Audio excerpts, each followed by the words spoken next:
I'm doing a sermon series on living the Lord's Prayer. And I want to give just a quick review of where we started for those of you who weren't with us. You know the Lord's Prayer. We prayed it together. Last week I talked about understanding the context. And that context is that the Lord's Prayer is not about an I, but about a we. The context is community. It's our Father, not my Father. It uses plural language throughout. There's no singular language anywhere in the Lord's Prayer.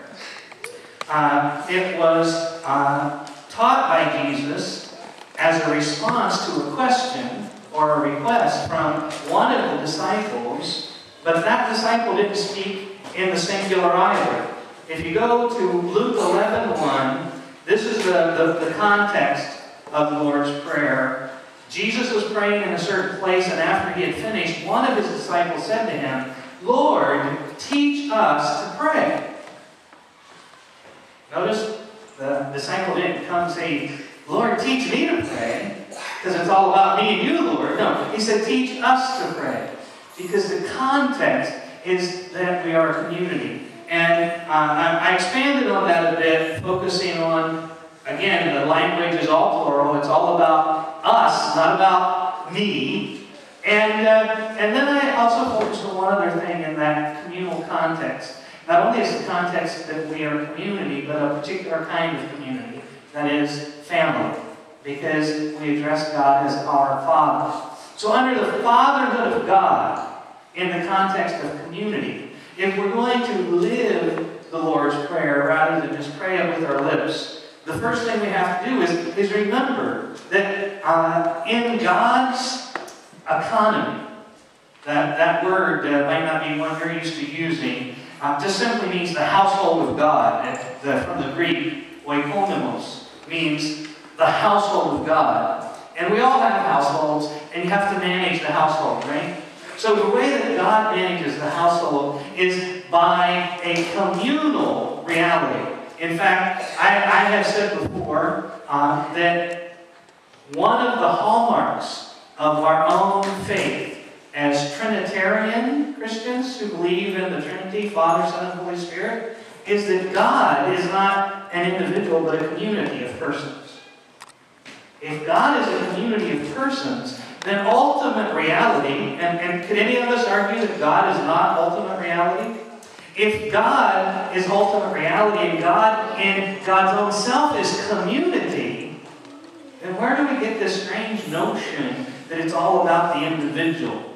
Well, I'll tell you where we get that. We get that actually from Platonism, Greek philosophy, and from American individualism, which is not a Christian value, quite frankly.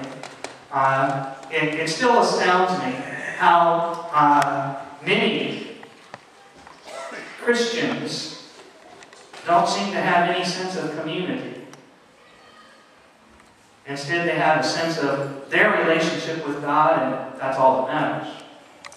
So in this community, the next thing I want to focus on is that the focus of prayer in this context of community is on God. The focus is not on us. Now, that doesn't mean we're irrelevant, because the prayer is about the community, the family of God, praying together for many things. But the primary focus is not the family that's praying, but the God who is here. The prayer begins with God and ends with God. Our Father, who art in heaven, hallowed be thy name. Holy.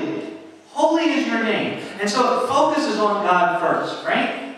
And after focusing on God, holy is your name, thy kingdom come. Thy will be done. See, it hasn't got to us yet at all, has it? It's God's will, God's kingdom, God's way. The focus is on God. And the end of the prayer, for thine is the kingdom, and the power, and the glory. Not For mine is the power and the kingdom. No, thine. It's again, the focus begins, our Father, ends. Thine is the kingdom, the power, and the glory. So the focus is on God, on God's will and God's way. And in that focus is the second clue for how to live the Lord's Prayer. I want to share with you a few words from a hymn. I don't think we've ever sung it. We should probably try it someday. In fact, can I get you to play just the tune? I'm not going to try to sing it. Number 524. Beams of Heaven As I Go. See if this tune sounds familiar to any of you. I'm pretty sure we haven't sung it since I've been here.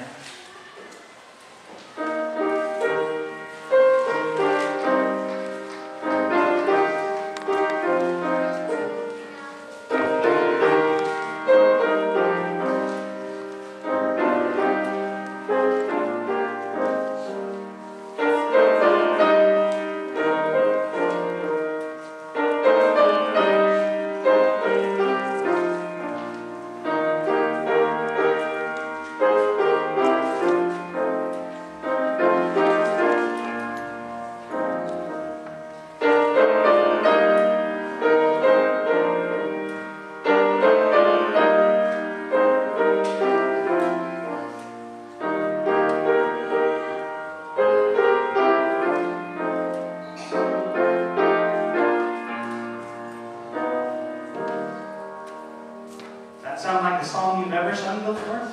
It's a beautiful song. It's one of Charles Albert Tindley's songs. Charles Albert Tindley was a great African-American hymn writer. And if this were an African-American church, I know we would have sung this song by now. The thing, I should say, particularly for those of you from Staten Island who weren't here last week, although the sermon series is my own, it was inspired by a book by an African-American United Methodist pastor in Texas. And so it's not surprising that, and he quotes a line from this song when he talks about the focus of God. And this is the part I want you to hear. There is a God that rules above, with hand of power and heart of love.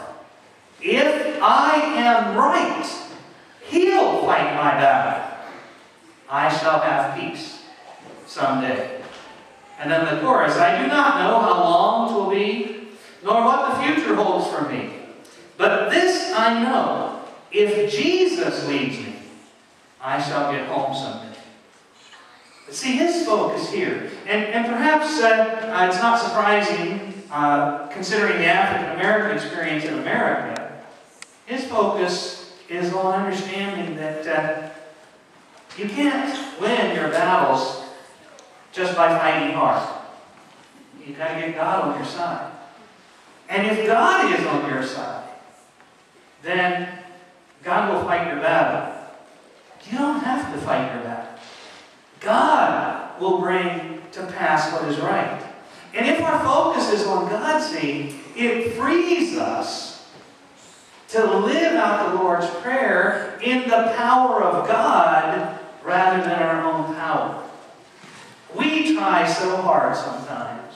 We strive so hard sometimes. We are so busy trying hard sometimes that we won't let God help us.